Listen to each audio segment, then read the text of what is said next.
Lord Speaker, Mr. Speaker, Mr. Prime Minister,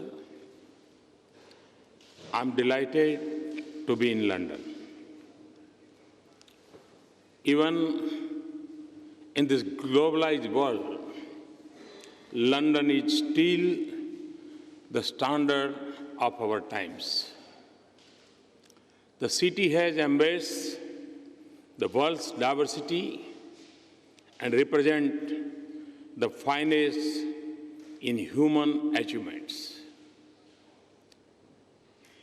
And I'm truly honored to speak in the British Parliament.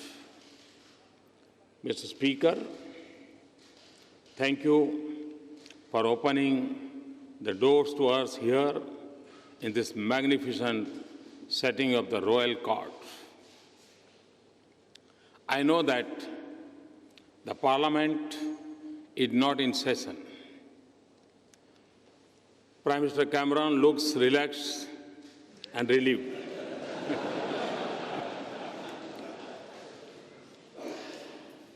But I want to remind you, Mr. Prime Minister, that you owe my loyalty for an election slogan. I know that you are hosting me at the Checkers this evening.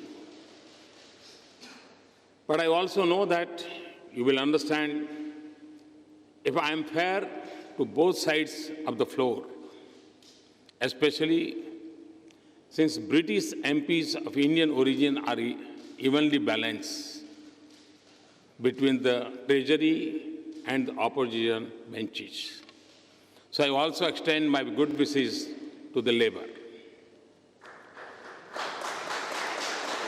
Indeed, since these are still early days after the election, my warm congratulations to the members of the House and greetings to the eminent leaders of Britain and great friends of India present here today. So much of the modern history of India is linked to this building. So much history looms across our relationship. There are others who have spoken forcefully on the dates and dues of history. I will only say that many freedom fighters of India found their calling in the institutions of Britain. And many makers of modern India, including several of my distinguished predecessors, from Jawaharlal Nehru to Dr. Manmohan Singh, passed through their doors. There are many things on which it is hard to tell anymore if they are British or Indian. The Jaguar of the Scotland Yard, for example, the Brookbond tea, or my friend, late Lord Ghulam Noon's curry. And our strongest debates are whether the Lord's pitch swings unfairly or the wicket at Eden Garden cracks too early. And we love the Bhangra rap from London, just as you like the English novel from India. On the way to this event, Prime Minister Cameron and I paid homage to Mahatma Gandhi outside the Parliament. I was reminded of a question I was asked on a tour abroad. How is it that the statue of Gandhi stands outside the British Parliament? To that question, my answer is, the British are wise enough to recognize his greatness.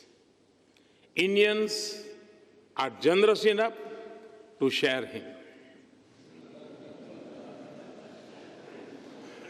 We are both fortunate enough to have been touched by his life and mission. And we are both smart enough to use the strengths of our connected histories to power the future of our relationship.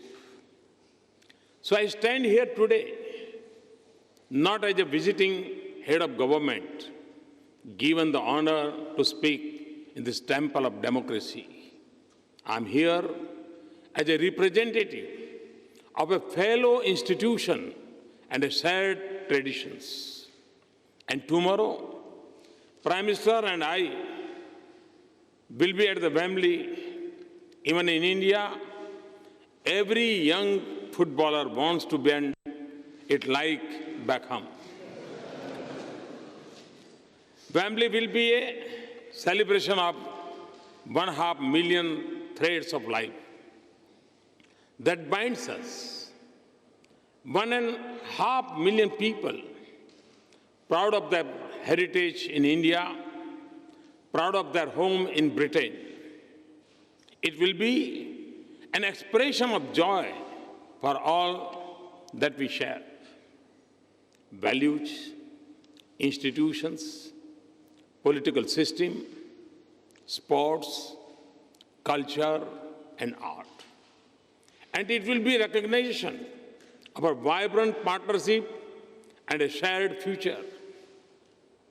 The United Kingdom is the third largest investor in India behind Singapore and Mauritius. India is the third largest source of foreign direct investment projects in the United Kingdom. Indians invest more in Britain than in the rest of European Union combined. It is not because they want to save on interpretation costs, but because they find an environment that is welcoming and familiar. It takes an Indian icon, Tata, to run a British icon and become your nation's largest private sector employer.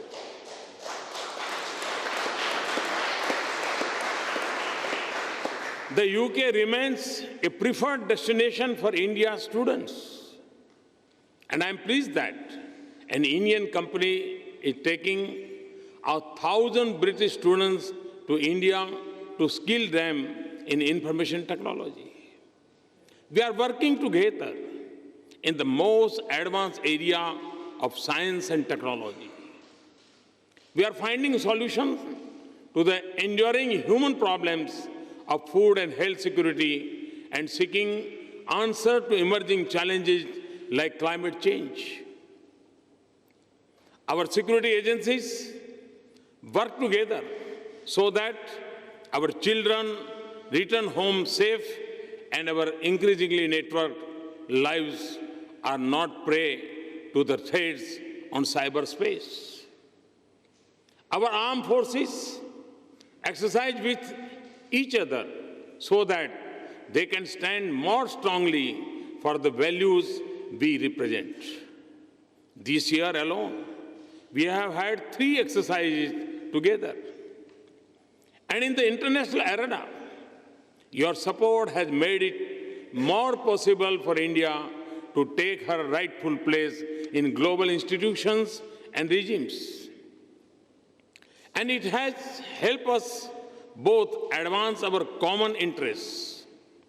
Mr. Speaker, strong as our partnership is, for relationship such as ours, we must set higher ambitions.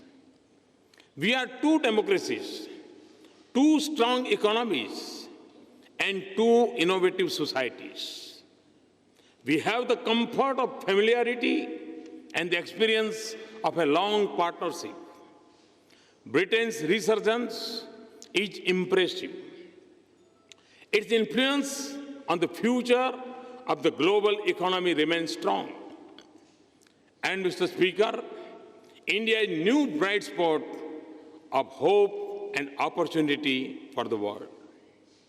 It is not just the universal judgment of international institutions. It is not just the logic of numbers. A nation of 1.25 billion people with 800 million under the age of 35 years. This optimism comes from the energy and enterprise of our youth, eager for change and confident of achieving it. It is the result of bold and sustained measures to reform our laws, policies, institutions, and processes. We are igniting the engines of our manufacturing sector, making our farms more productive and more resilient, making our services more innovative and efficient, moving with urgency on building global skills for our youth, creating a revolution in startup enterprises, and building the next generation infrastructure that will have a light footprint on the earth. Our momentum comes not just from the growth we pursue, but from the transformation that we seek in the quality of life for every citizen. Much of India that we dream of still lies ahead of us. Housing, power, water and sanitation for all, bank accounts and insurance for every citizen, connected and prosperous villages, and smart and sustainable cities. These are goals with a definite date, not just a mirage of hope. And inspired by Gandhiji, the change has begun with us, the way the government works. There is transparency and accountability in governance. There is boldness and speed in decisions.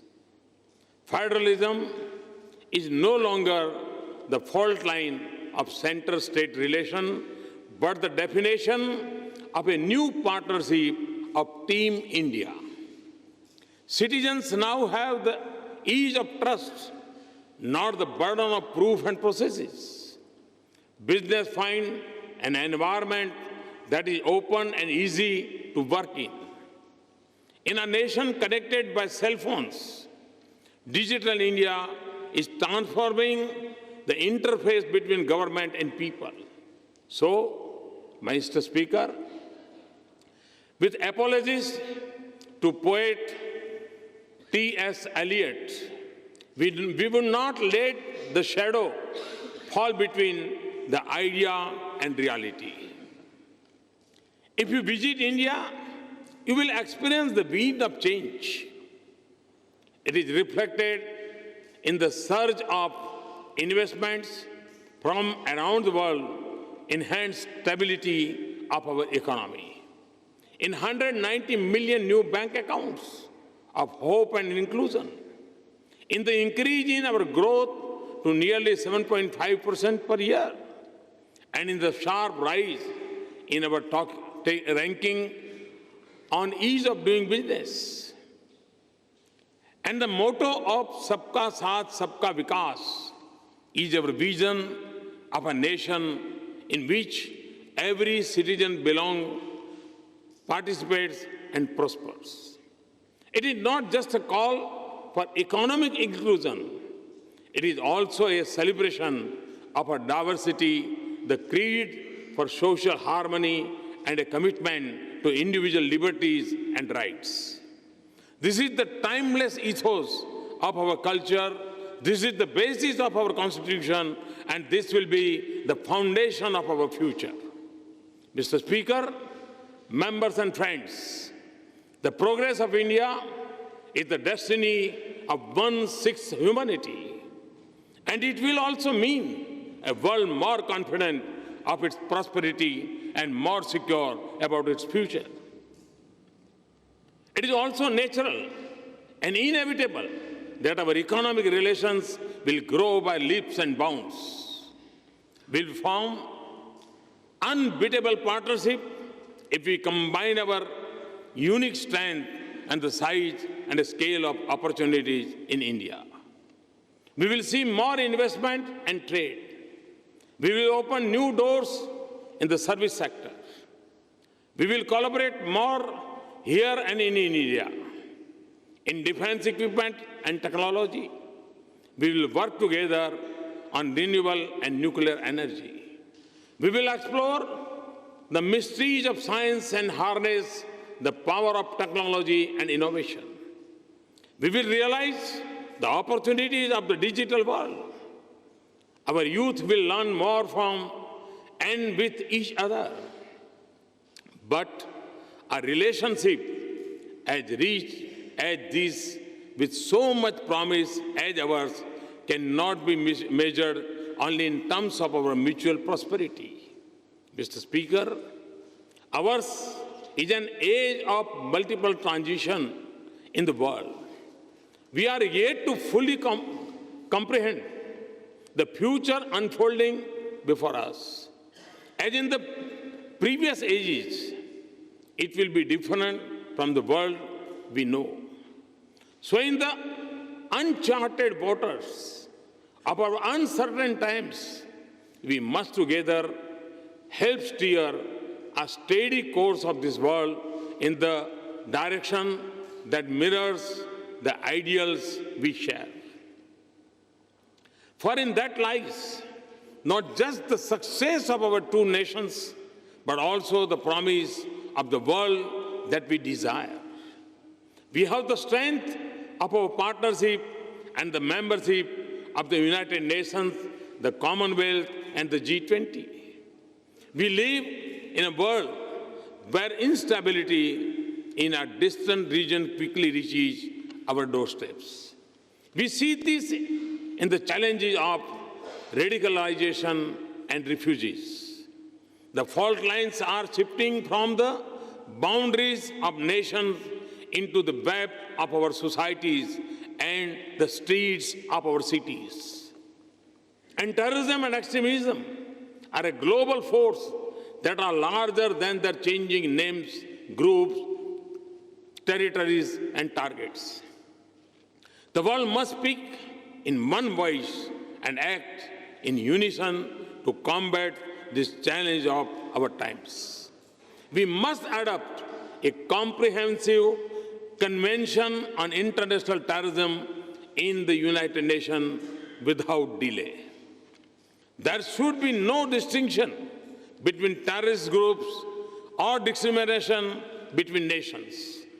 There should be a resolve to isolate those who harbor terrorists and willingness to stand with nations that will fight them honestly.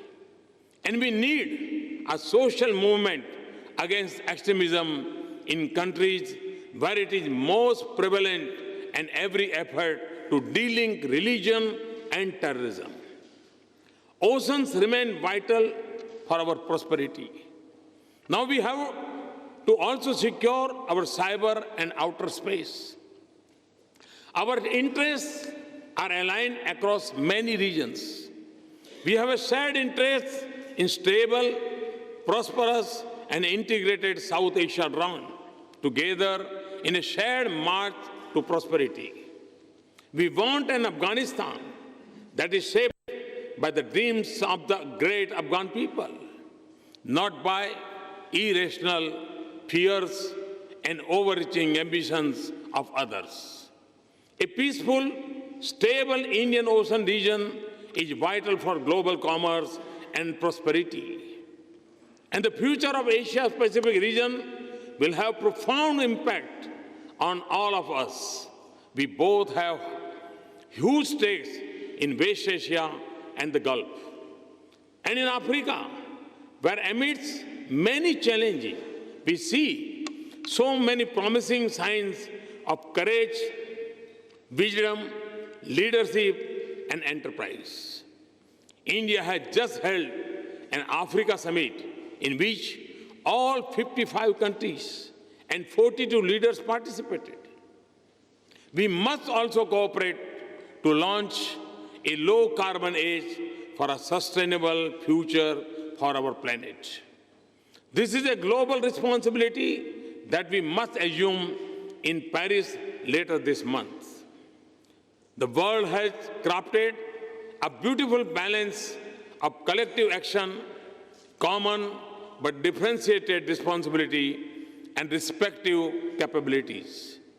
Those who have the means and the know-how must help meet the universal aspirations of humanity for clean energy and a healthy environment. And when we speak of restraint, we must not only think of curbing fossil fuels, but also moderating our lifestyles. We must all do our part. For India, a target of 175 gigawatt of additional capacity in renewable energy by 2022 and reduction in emission intensity of 33 to 35% by 2030 are just two of the steps of a comprehensive strategy. I have also proposed to launch during the COP21 meeting an international solar alliance to make solar energy an integral part of our lives, even in the most unconnected villages. In Britain, we are more likely to use an umbrella against rain than the sun. But my team defined the membership of the Solar Alliance in more precise terms. We have to be located within the tropics, and we are pleased that the United Kingdom qualifies. So we look forward to an innovative Britain as a valuable partner in this endeavor. Prime Minister Cameron and I are indeed very pleased that cooperation and affordable and accessible clean energy is an important pillar of our relations. Mr. Speaker, this is a huge moment for our two great nations. So we must seize our opportunities, remove the obstacles to cooperation, instill full confidence in our relations, and remain sensitive to each other's interests. In doing so, we will transform our strategic partnership, and we will make this relationship count as one of the leading global partnerships. Ever so often, in the call of Britain's most famous bard, that we must seize the tide in the affairs of man, the world has sought the inspiration to act, and so must we. But in defining the purpose of our partnership, we must turn to a great son of India whose house in London I shall dedicate to the cause of social justice on Saturday. Dr. B.R. Ambedkar, whose 125th birth anniversary we are celebrating now, was not just an architect of India's constitution and our parliamentary democracy. He also stood for the upliftment of the weak, the oppressed, and the excluded. And he lifted us all to a higher cause in the service of humanity, to build a future of justice, equality, opportunity, and dignity for all humans, and peace among people. That is the cause to which India and the United Kingdom have dedicated themselves today. Thank you very much. Thanks a lot.